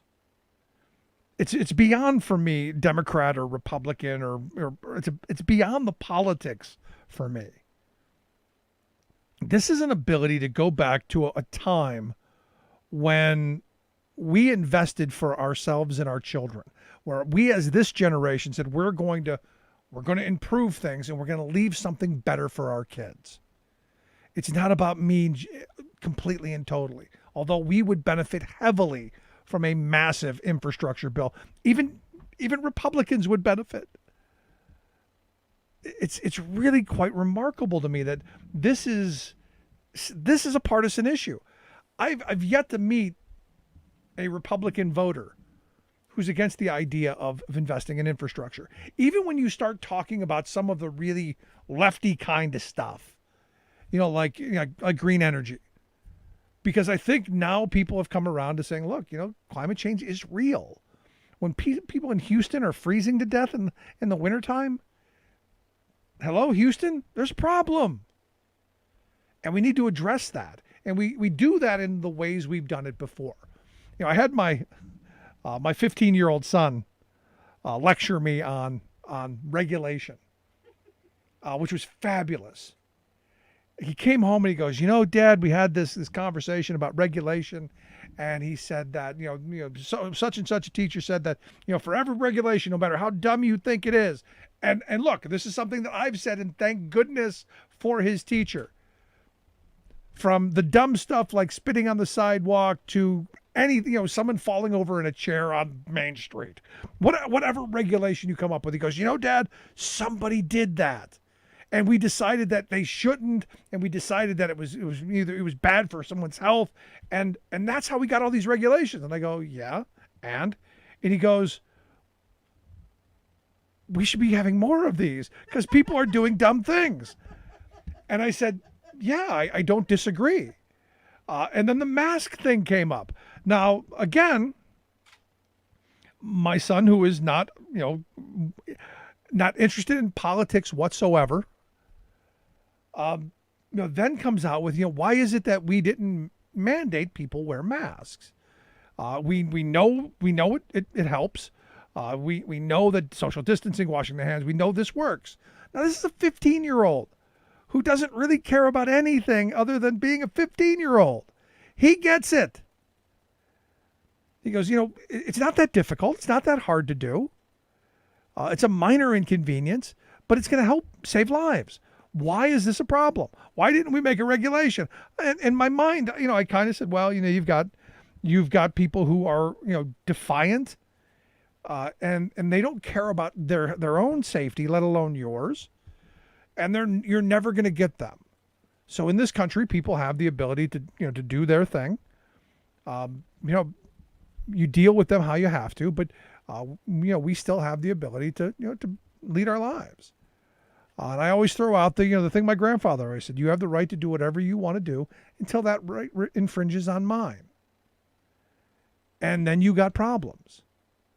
And this is one of those moments where I'm thinking about my son. I'm thinking about that idiot Tucker Carlson and those complete morons over at Fake News, and how they have done such a disservice to this country. How they have done a disservice to their audience. Because understand, their audience is old white guys. They're the vulnerable in this crowd. How much pain and suffering has their idiocy caused? Pushing this frame, it's my freedom. It is your freedom. It's your freedom to do what you want until your freedoms infringe upon mine. And this is one of those moments where, I was able to have the conversation with him about, just being a decent human being, being respectful of others. And a minor inconvenience, like wearing the mask in public around others, is just being a decent human being. And yet you see these folks on the right who, it's somehow now a major inconvenience because they got to smell their own breath, which, to be honest, we've been telling them for decades already. But there's a moment where you go, what happened to just being decent people?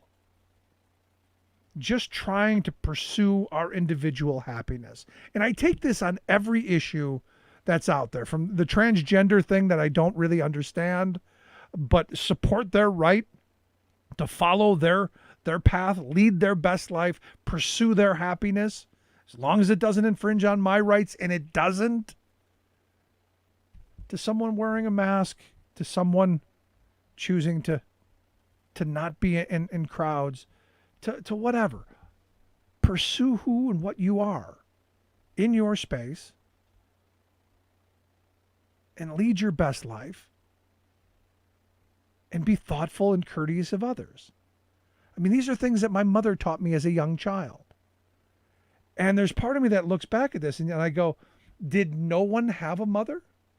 Did they not teach you how to be decent people? And what's interesting to me and weird, honestly, and this is where, I have a problem with religion today, the people who are the most intolerant, the people who are the least likely to say, hey, live your best life, be who you are, do your thing, you're God's child, are the religious people.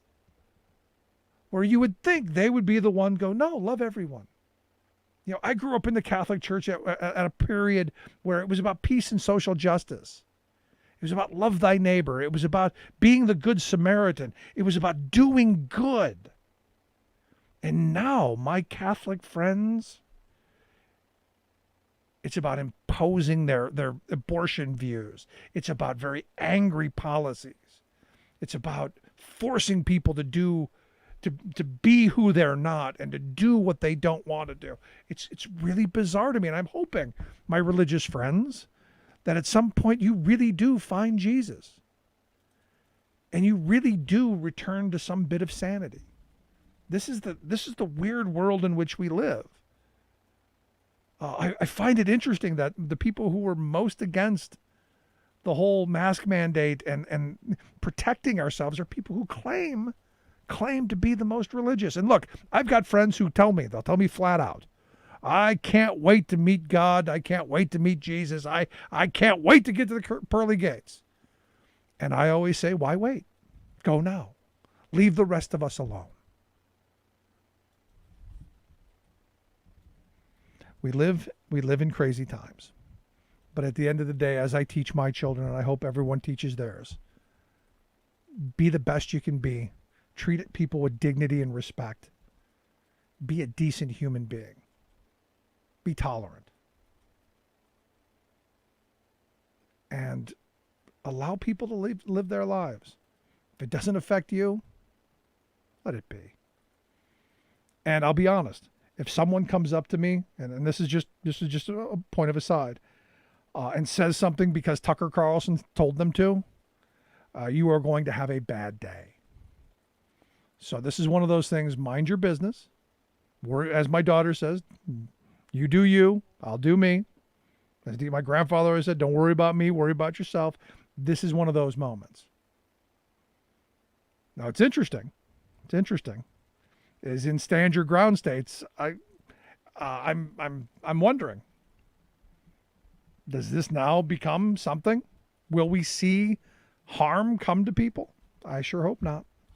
And will Tucker be responsible for it? I would sure hope so. Anyway, going to take a quick break. When we come back, John Logan's going to be here to share some thoughts on the PRO Act in the PRO Act Week of Action. Quick break. Right back.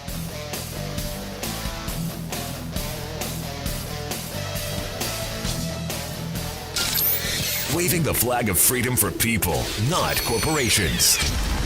Rick Smith.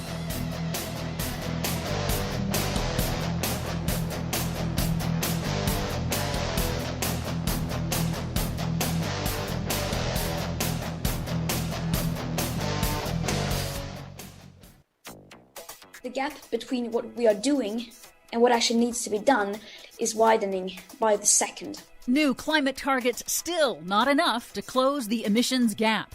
Republicans' infrastructure proposal about 1/5 the size of Biden's. Plus, say goodbye to your burgers. In order to help hit the Biden administration's climate goals, a limit of 4 pounds of red meat per year or a single average-sized burger every month. Fox News forced to admit Biden's climate plans do not ban red meat. All of those stories and more straight ahead from BradBlog.com. I'm Brad Friedman. And I'm Desi Doyen. Stand by for 6 minutes of independent green news, politics, analysis, and snarky comment. A graphic and a script incorrectly implied that it was part of Biden's plan for dealing with climate change. That is not the case. The Green News Report would like to apologize. We referred to Fox News as news. That is not the case. This is your Green News Report. Okay, Desi Doyen, so Fox News spent all weekend long freaking out about Joe Biden canceling meat. With maximal outrage. And it turns out it's not true at all. Nope. Who could have guessed it? But we'll have more on that in a moment. So, jobs and clean energy were the central focus of President Joe Biden's 2-day virtual climate summit last week, attended by some 40 world leaders, business executives, labor union heads. Biden pledged to cut U.S. emissions 50% by 2030 under the Paris Climate Agreement and reach net zero emissions by 2050, calling climate action an unprecedented opportunity to create millions of jobs transitioning to clean energy. And canceling meat. No. Scientists say it's achievable with existing technology, but it'll be a very heavy lift. A new report by Europe's Climate Action Tracker calculates that even with the new, more ambitious pledges announced by the United States and other countries, it is still not enough to meet the Paris targets. And the world is way off track to achieve net zero carbon emissions by 2050 to avoid the worst impacts of climate change, unless countries pick up the pace of emissions cuts. Uh-oh. Or if they cancel meat. A different study from the European Commission's Joint Research Center finds that there's also a huge discrepancy between what the world's nations say they emit in greenhouse gases each year versus the amount of emissions that independent organizations have calculated using independent models. The gap is roughly equal to the annual emissions of the United States. Uh-oh. The researchers warn that the accounting discrepancy will complicate the already difficult task of pinpointing just how much and how fast nations must cut greenhouse gas pollution. Here in the U.S., congressional Republicans unveiled their own infrastructure counter-proposal to Biden's American Jobs Plan. Biden proposes to spend $2.2 trillion over 10 years repairing the nation's infrastructure, upgrading for climate impacts, and shifting to cleaner, safer, renewable energy. Republicans' infrastructure proposal is about 1/5 of that, a little over $560 billion. And I'm guessing there's nothing in it at all about the climate. Nope. But they protect burgers, I hope. Right-wing media began lying about Biden's climate proposals right off the bat, and it demonstrates the right-wing propaganda cycle.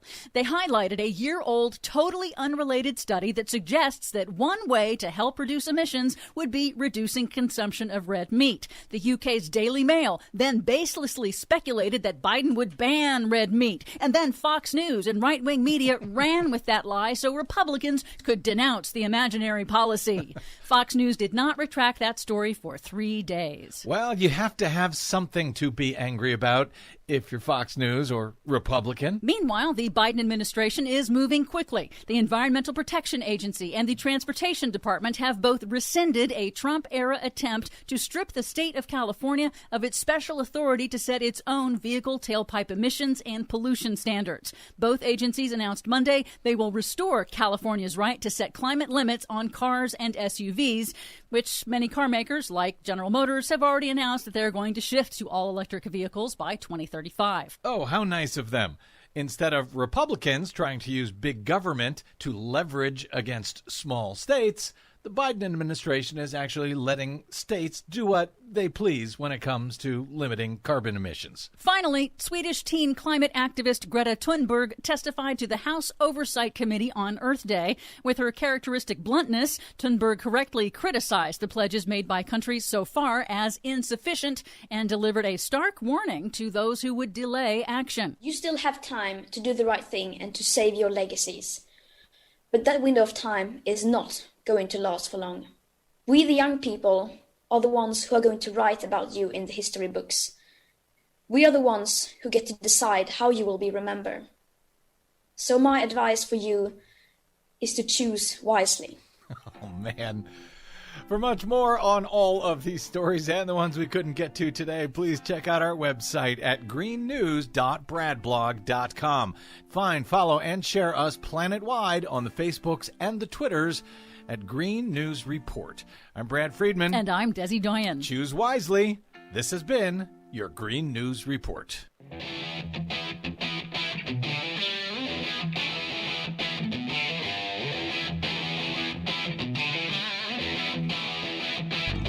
Welcome back to the Rick Smith Show. Now, here is Rick Smith. So this week is the PRO Act, the Protect the Right to Organize Act, week of action, highlighting the fact that we really desperately need comprehensive labor law reform. And good news over the last couple of weeks. You got Joe Manchin, the West Virginia senator, to sign on. Also, Angus King, the independent from Maine, he is signed on. So there are three Democratic holdouts at this moment. Christian Simina, Mark Kelly, both from Arizona, and Mark Warner from Virginia. And this is one of those things where the more we call them, the more we focus on them, get them on board, the better off I think it's going to be. And like I said, Amazon, right moment. Highlight the facts of all of the shenanigans, the dirty tricks, the harassment, the intimidation, all of the stuff that employers have been getting away with for decades that Amazon just got away with. Could be the right time. And here to share some thoughts on where we are in the PRO Act week of action, I've asked John Logan to come talk with us. John's a professor and the director of the Labor and Employment Studies program there at San Francisco State University. John, thanks for taking time for us. Hi, Rick. Happy to be here. So, I'm looking at this moment, and, we just lived through that brutal campaign in Bessemer, Alabama that sadly went as I had predicted it would because of all of the structural problems that workers have to endure to exercise their basic rights.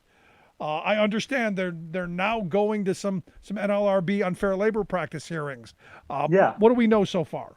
So the RWDSU has filed ULP complaint with the NLRB that lists 23 unfair labor practice charges.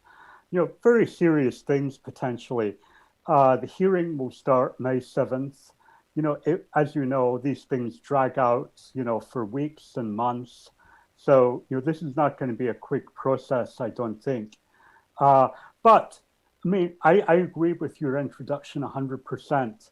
I think that the fact that we've just gone through this incredibly high-profile campaign, that attracted more media attention than any labor campaign in my lifetime, and fantastic labor reporting that documented in real time Amazon's dirty tricks, its intimidation, its efforts to mislead and bamboozle its employees. I think, this has really helped because, the nation, more than ever before, let us say, is actually paying attention to this issue right now. And more people have been exposed to the brutal reality of these anti-union campaigns than has ever happened before. And, we got President Biden's video calling out Amazon's intimidation tactics. So all of those things, I think, have contributed, as you say, it's a moment, they've contributed to changing the dynamics of the debate. Now, we know the situation in the Senate is not fantastic. It was a lot better 12 years ago when we tried to get the Employee Free Choice Act and we didn't get it, but we didn't have a White House then. that was prepared to back it the way that I think this White House is prepared to do. And, as you said, if Joe Manchin, if a guy from deep red coal country can get behind this, if the entire Democratic contingent from Georgia can get behind this, the Arizona people, Clark is up for re-election. He's vulnerable. Warner from Virginia, we were just talking before, I think is persuadable. I might be wrong about that, but I think he is. It's even possible that, Murkowski from Alaska could vote for this. As you pointed out, Alaska is a very big union state, and GOP are deserting her. She has no reason to be loyal to them. So Amazon will continue. First goes to the regional director, possibly to administrative law judge. Amazon, if the administrative law judge ruled against Amazon, which I think there's a very good chance, Amazon can appeal that to the full board, but has to have some, legal rationale for saying the administrative law judge got it wrong. By then, if we're talking the summer, at the moment, the Republicans still have a 3-1 majority on the board. But by then, we're hoping to have at least one and possibly 2 Democrats. Even if we only have one, if it's 2-2, then the administrative law judge gets upheld. So anyway, I think there's a very good chance that this NLRB process will go against Amazon and the election result could be thrown out. The problem, as you know very, very well, better than I do, that won't help the RWDSU. No. It's not going to be able to go back there and win a second campaign. But it's very important, nonetheless, to put Amazon on trial for what it did during this campaign and to expose the full extent of its illegality, its dirty tricks, its intimidation. And again, as you know, the problem with our labor law is not just that Amazon broke the law and may not face any meaningful sanction. We already know this. It sacked workers in New York and Virginia for trying to form a union, didn't face any meaningful sanction whatsoever. But the problem with the law is not just that companies like Amazon engage in these egregious illegal practices at will. The problem is there are so many things they can do within the law to intimidate workers not to join unions. They don't even have to break the law. They can just use all of the dirty tricks that are legal. Yeah, exactly. They do not even have to break the law because there's so many things they can do to intimidate and to pressure workers without breaking the law. If you look at all of the things they did at Bessemer, they did a lot of illegal stuff, probably, but most of what they did is perfectly illegal. It should not be legal, but it is at the moment legal. And as you said, the PRO Act would help with this. The PRO Act would prohibit these captive audience meetings. The PRO Act would do a lot of, it's a good piece of legislation. And I think the AFL's problem is it has difficulty giving a sort of very clear central message for, what is this bill? And what I would say is it's a bill that would take the fear out of the union organizing process. It's not right that workers have to take so much risk, that have to feel that they're fearful for losing their jobs, fearful for losing their health insurance, just because they want to choose a union. I would even say, PRO Act, I get it, good name. I would call it the Amazon Anti-Intimidation Act, because, we've just been through this campaign where you have a poster child for why we need this legislation. The Amazon Walmart Act. I'm right exactly. there I know. with you. But here's the thing, and I have some friends, of which I don't disagree with, who are saying it's not enough. The PRO Act's good, but it's not enough. Yeah. This isn't what we really want. Because what I really want, and I've said this for years, I want a full repeal of Taft-Hartley. I want to go back to the original intent of the National Labor Relations Act of 1938. That's what I want. Right. This gets us closer, right? But it ain't it. I agree with you 100%. I mean, the problem is that we need employer neutrality, because the truth is, no matter what an employer says, it's inherently coercive. There's no such thing as non-coercive employer speech in the context of a union organizing campaign. Now, Amazon, went way, way, way, way beyond this. But even if your employer comes up to you and says, this union thing, I don't think it's a good idea. I mean, this is the guy or the woman who has the power to hire, fire, promote, grant access to training, reassign you. They should have nothing to do with the decision whatsoever. So, as you said, but, Rick, on the more optimistic note, and I know we can say these are just words, but the truth is, Biden's video was really remarkable. If you go back, I mean, not just read it, but if you actually watch it, it's even more powerful. And what he is actually saying in that video, and it's quite a radical statement, he's essentially saying what you just said. Employers have no business participating in this process. Employers should keep the hell out and let workers make the decision for themselves. So let me ask you this, because you this is your focus. You've seen these stories around the world. Is the U.S. the only place where this kind of stuff happens in the industrialized world? I mean, in France, it's the Germany, only rich democracy, absolutely. Now, it's two things really. It's mostly the law, as you said. I mean, most of these practices would be unlawful. The forced listening, the captive audience meetings, it's like a form of, false imprisonment. You're telling people you have got to sit here and listen to this, anti-union speech that's designed to terrorize you, to put the fear of God into you about what's going to happen if the union comes in. You can't refuse to attend. You can't speak out. I mean, we know what happened to the Amazon workers who spoke out. Yeah.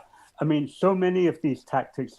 And, an interesting thing, Rick, very quickly, during the course of the Amazon campaign, I spoke to, dozens and dozens of journalists, but I spoke to journalists from at least about 10 different countries. And they were, the thing they wanted to ask about was Amazon's anti-union campaign and the anti-union consultants and the captive audience meetings. They have never heard of such a thing. It's totally foreign to them. And so, we're the only country, only rich democracy in the planet. We're the only country in the planet that has an entire industry of consultants and law firms dedicated to trying to prevent workers from exercising what is supposed to be a federally protected right. So you get these journalists from France or from Germany or from Japan, and I spoke to them all, I promise you, and they say, tell me about these consultants, that you really have, these firms who all they do, they get paid millions of dollars by companies like Amazon, and their sole job is to crush the union drive, to tell the workers, you are going to, bad things are going to happen individually and collectively if the union comes in. And it's totally amazing. So it's two things, the very, very weak protections and the fact that our companies, I mean, the two go together, the fact that our companies are just more intensely anti-union. They behave, they fight to the bitter end. They're like Amazon. I mean, Amazon might be an extreme example, but we got like thousands of little Amazons out there. And they will do anything they can to stop their workers from being able to choose a union. And this is highly unusual. Yeah. No, because there are no penalties. Like if there were no penalties, Look, if I didn't have to pay a fine for speeding, do you think I wouldn't speed? I mean, this is kind of where we are. Yeah. I'm sorry. If I had to post a notice on my windshield that I'm sorry I was speeding, do you think that would mean anything? Because most of the time, the penalties to these companies for doing illegal things is, oh, here's a slap on the wrist, post a notice. That's the extent of it. Yeah, it is. It's true. And we talked about such things before.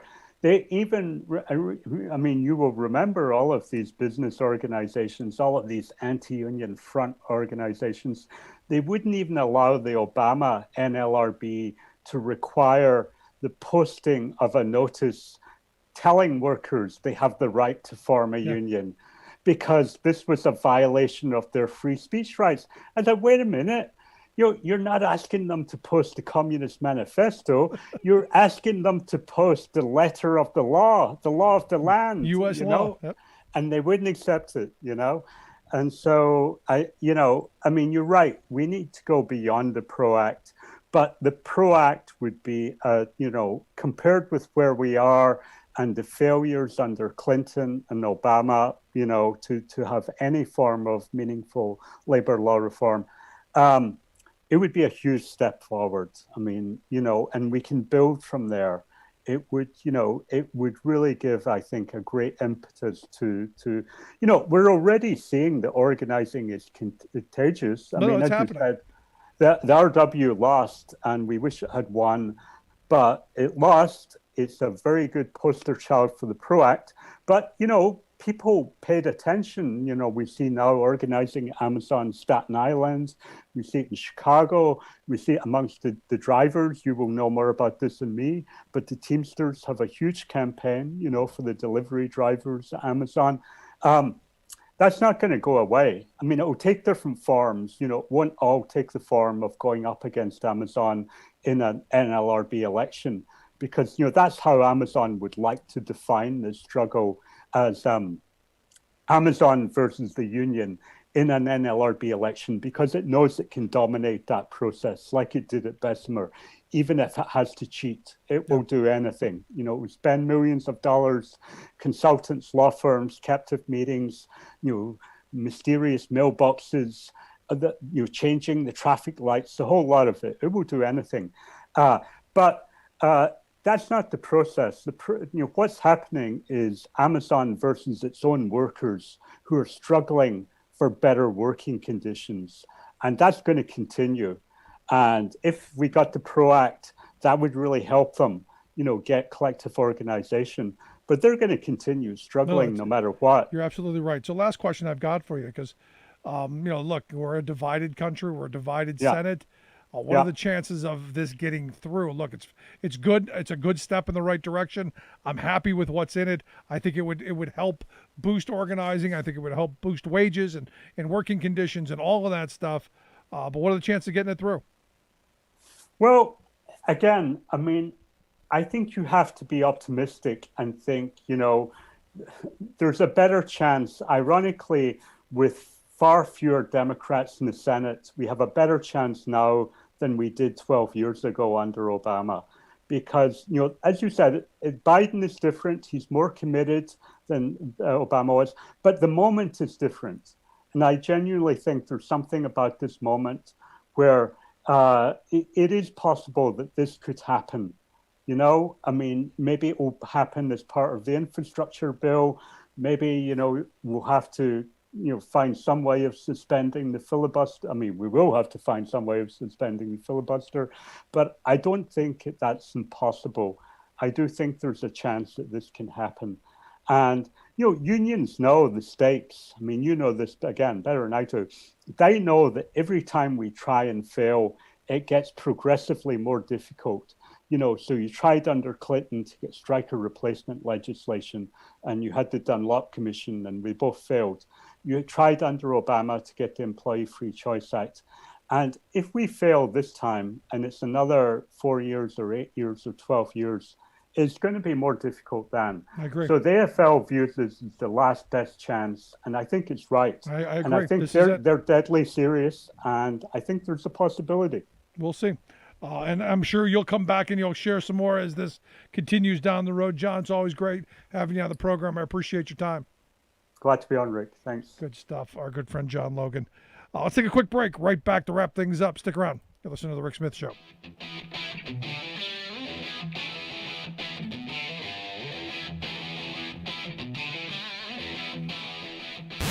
Saving work in America, one show at a time.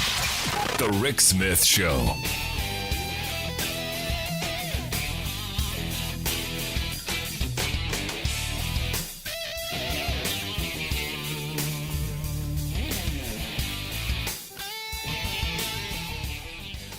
I'm Rick Smith, and this is Labor History in 2. On this day in labor history, the year was 1825. That was the day that saw what is widely considered the first strike for the 10-hour workday. It happened in Boston, Massachusetts. Journeyman carpenters had grown tired of being required to work from sunup to sundown. They decided it was time to make a stand. But the master carpenters who controlled the craft did not side with the journeymen. The master carpenters claimed that the day-long toil had, quote, been customary from time immemorial. With this resistance from the top, the first 10-hour workday strike went down in defeat. But the idea had been born, and soon it began to grow. Boston carpenters struck again in 1832 and again 3 years later. These strikes were also unsuccessful. But during the last strike, the workers wrote a flyer that read, quote, "We have been too long subjected to the odious, cruel, unjust, and tyrannical system which compels the operative mechanic to exhaust his physical and mental powers. We have rights and duties to perform as American citizens and members of society, which forbid us to dispose of more than 10 hours for a day's work." These words echoed to Philadelphia, where workers took up the banner for the 10-hour workday. The strike spread across the city of brotherly love, from printers to carpenters, from bakers to public employees. 10 hours became the law in Philadelphia, then throughout Pennsylvania. From there, the call for 10 hours spread across the country. Later, the movement grew into a demand for the 8-hour workday. The ability of workers to have time away from the job to live a full life of dignity is one of the core causes of the labor movement. Labor History in 2 brought to you by the Illinois Labor History Society and The Rick Smith Show.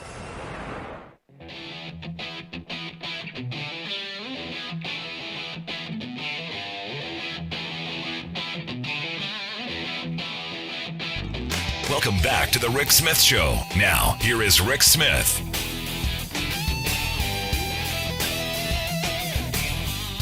So, kind of response to my earlier discussion about my son wearing a mask. And look, it's a choice that he is making. I respect that. You know, he has read the information as we have, and we've encouraged him to wear a mask when around others. And look, I think it's the smart thing to do. But this listener, you know, threw in this idea that, you know, COVID survival rates for anyone 0 to 19 years old is 99.997%. And look, I'm not worried about survival rates. I think he'd do okay. He'd be fine. He would be fine from not dying. I am worried, however, about the long-term effects that we're still learning about. Because there's now some information coming out about long COVID. That if you've got it and it's in your system, that it's gonna boomerang back. And there's been a bunch of stuff coming out lately that's saying, well, hey, you may have had it and didn't have symptoms, and then oops, it pops back up. And we don't know what 5, 10, 15 years is going to bring us. So the best thing you can do in this moment, the smart thing to do, keep yourself safe. And if that means you're gonna wear the mask, wear the mask. And I guess my problem with someone chiming in and saying, well, if you really cared about your son and not your ego, you would.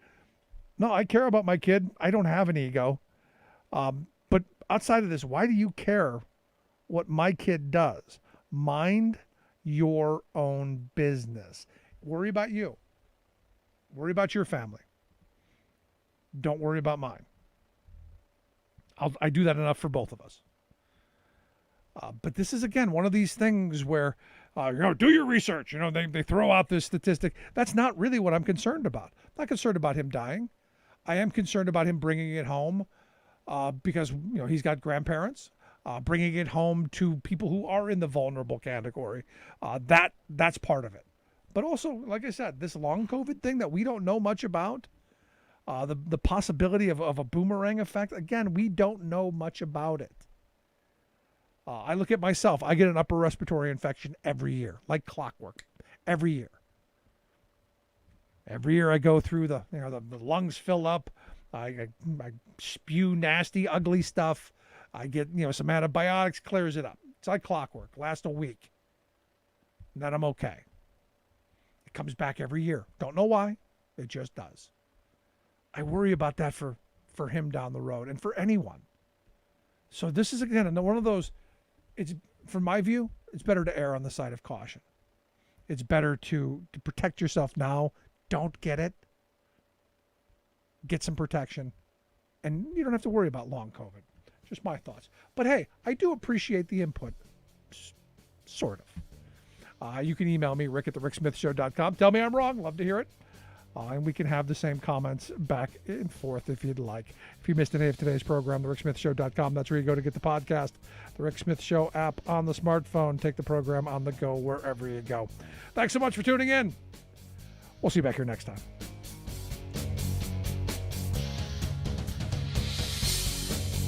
You've been listening to The Rick Smith Show. Email Rick at rick@thericksmithshow.com. Until next time, this has been The Rick Smith Show, where working people come to talk.